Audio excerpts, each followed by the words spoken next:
सभी बच्चों को मेरा वेरी गुड मॉर्निंग। तो आप सभी अच्छे होंगे, बढ़िया होंगे। तो लास्ट टाइम पर हमने बात किया था चार्ज पर कि चार्ज क्या है, चार्ज का प्रॉपर्टी क्या था, coulomb law of charge, principle of superposition. तो ऑलमोस्ट आपका जो चार्ज का टॉपिक है वो खत्म ही है। आज हम बात करेंगे चार्ज जो चैप्टर है उस पर कैसे न्यूमेरिकल आ सकते हैं, उसके कुछ इंपॉर्टेंट कंसेप्ट है, हम आज उस पर बात करते हैं। तो फर्स्ट जो इंपॉर्टेंट पॉइंट कह सकते हो जो कि किस पर बेस्ड है, न्यूमेरिकल पे। अगर ऐसा न्यूमेरिकल आएगा तो आपने ये वाला मेथड अप्लाई करना और आपका आंसर आएगा। तो चलो करते हैं स्टार्ट। फर्स्ट पॉइंट,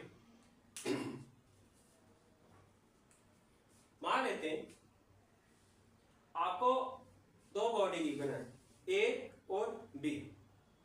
ए के पास चार्ज कितना है, क्यू है, और बी के पास चार्ज कितना है, क्यू है, और इनके बीच में कुछ डिस्टेंस होगा और क्या, और इनके बीच में एक फोर्स होगी अकॉर्डिंग टू कूलम्ब लॉ। मान लेते हैं कि आपको गिवन क्या है, ये एक बॉडी ए है जिसका चार्ज कितना है, क्यू है, और यहां पर एक बी बॉडी है इसका चार्ज भी क्यू दिया हुआ है, और सेंटर टू सेंटर डिस्टेंस कितना दिया हुआ है, आर। न्यूमेरिकल क्यू की टर्म में भी दे सकता है, मतलब क्यू दे सकता है, जहां हो सकता है क्यू का वैल्यू दे दे न्यूमेरिकल वैल्यू, मान लो ये 10 है, ये 10 है, ये 2 है, ठीक है। अब इन दोनों के बीच में अकॉर्डिंग टू कूलम्ब लॉ एक फोर्स क्रिएट होगी। वो फोर्स का फार्मूला क्या बना, के क्यू बाय आर का स्क्वायर, यही होगा। अब इसके साथ ही एक स्टेटमेंट और देगा कि ए थर्ड चार्ज, कि ए थर्ड अनचार्ज बॉडी, मान लेते हैं एक सी बॉडी है, ये सी बॉडी क्या अनचार्ज है। अनचार्ज का मतलब क्यू कितना है इसका, 0। अब वो क्या बोलेगा कि ये जो सी बॉडी है ना, इसको पहले कॉन्टैक्ट में किया, किसके साथ कॉन्टैक्ट में लेकर आए, ए के साथ, फिर लेकर आएंगे बी के साथ, फिर सी को मैं रिमूव करूंगा, फिर बताओ ए और बी के बीच में कितनी फोर्स होगी, ये स्टेटमेंट होगा। तो पहले हमने क्या स्टेटमेंट दिया उसने कि सी को किसके साथ कॉन्टैक्ट में लेकर आ रहा है, ए के साथ। देखिए ये रहा आपका ए और ये रहा आपका सी। ए के पास चार्ज कितना है, क्यू, सी के पास चार्ज कितना है, 0। अब जैसे कॉन्टैक्ट में आएंगे, हमें पता है कॉन्टैक्ट में आएगा, इसके पास चार्ज है, इसके पास चार्ज नहीं है, तो चार्ज का क्या होगा, ट्रांसफर होगा, ठीक है। और चार्ज कह सकते हो सी के पास भी चार्ज आएगा और ए का चार्ज कह सकते हो डिस्ट्रीब्यूट होगा किसके पास, सी के पास। अब उसका फार्मूला क्या होता है, अब जैसे मैंने टच किया चार्ज का रीडिस्ट्रीब्यूशन ट्रांसफर हुआ, उसके बाद मैंने क्या किया, इन दोनों बॉडियों को अलग अलग कर दिया, ए और सी को मैंने क्या किया, अलग अलग किया। अब इसके पास ए के पास चार्ज कितना है, क्यू, क्यू नहीं होगा क्योंकि चार्ज ट्रांसफर हुआ है, तो इसको मैंने लिख दिया क्यू डैश, और सेम चार्ज इस पर भी होगा, इक्वली डिवाइड होगा। अब ये जो क्यू डैश है ना, इसको फाइंड आउट करने का फार्मूला क्या होता है, ये कब आएगा, आफ्टर टचिंग। इसका होगा sum of charge number of bodies. कहने का मतलब क्या है, जब ये टच किया था जी, सम ऑफ चार्ज, ए के पास चार्ज कितना था, क्यू था, सी के पास चार्ज कितना था, 0, नंबर ऑफ बॉडीज कितनी है, 2। इसका मतलब ये क्या आएगा, क्यू बाय 2। इसका मतलब ए के पास कितना चार्ज आएगा, क्यू बाय 2, और सी के पास भी कितना आएगा, क्यू बाय 2, ठीक है। अब वो बोल रहे जो सी बॉडी ये बनी है, ये सी बॉडी को आपने टच किया किसके साथ, बी के साथ, फिर चार्ज ट्रांसफर होगा। अब इस पे देख लेते हैं, ये रहा आपका बी और ये रहा आपका सी। बी के पास चार्ज कितना था, क्यू, और सी के पास, अब ये न्यू चार्ज लेना आपने, ये वाला चार्ज नहीं, पहले ये अनचार्ज था, अब कौन सा, ये वाला चार्ज है क्यू डैश, तो क्यू डैश किसके इक्वल टू आया, क्यू बाय 2, तो ये बना आपका क्यू बाय 2। जैसे कॉन्टैक्ट में आया चार्ज ट्रांसफर हुआ, उसके बाद मैंने क्या किया, बी और सी को अलग अलग किया। ये रहा आपका बी और ये बना आपका सी।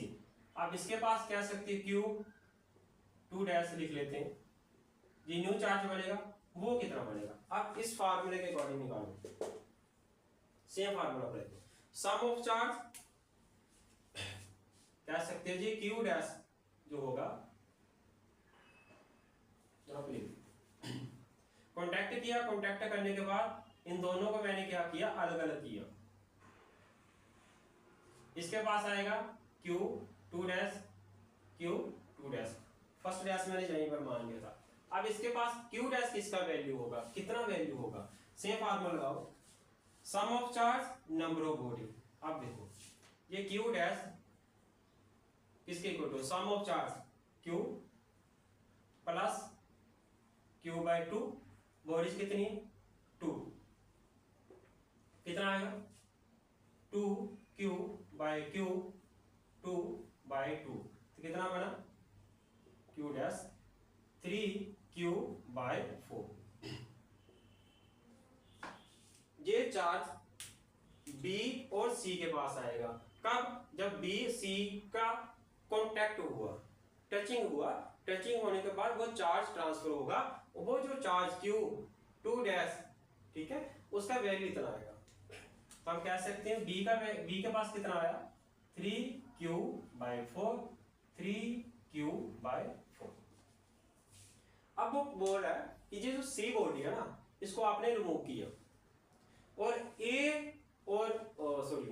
B और A बॉडी को दोबारा सेम डिस्टेंस पर आपने प्लेस किया। कहने का मतलब C को जैसे आपने रिमूव किया, दूर कर दिया, किससे, A से और B से, जे A और जे B, इन दोनों को सेम डिस्टेंस पर दोबारा आपने प्लेस किया।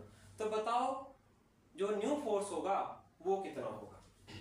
तो न्यू फोर्स का मान लेते हैं F डैश। अब A के पास पहले चार्ज कितना था, Q था, अब चार्ज कितना है Q बाय 2, तो इसके पास चार्ज कितना है Q बाय 2। B के पास पहले चार्ज कितना था Q, अब कितना चार्ज है 3Q बाय 4। तो न्यू फोर्स K, A के पास Q by 2, 3Q by 4 divided by R का स्क्वायर, ये बनेगा। अगर इसको मैं सिंपलीफाई करूं तो क्या बनेगा आपका K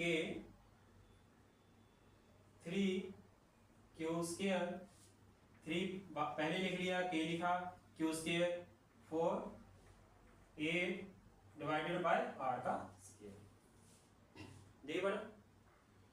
अब देखिए ये जो वैल्यू है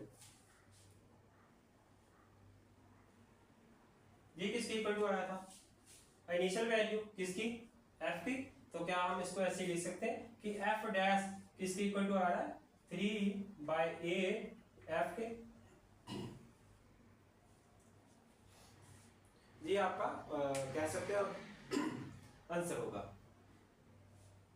कहने का मतलब आपको जो न्यूमेरिकल है वो Q की टर्म में भी आ सकता है, जहां फिर Q का वैल्यू आ जाएगा। जैसे मैंने पहले बोला कि मान लो Q 10 कूलम दिया, इसका 15 कूलम दिया, ये डिस्टेंस 2 दे दिया, तो आपको यही मेथड लगाकर एक C बॉडी जो अनचार्ज है पहले A के साथ कांटेक्ट करेगा, फिर C बॉडी को B के साथ कांटेक्ट करेगा, फिर C बॉडी को क्या किया उसने रिमूव किया।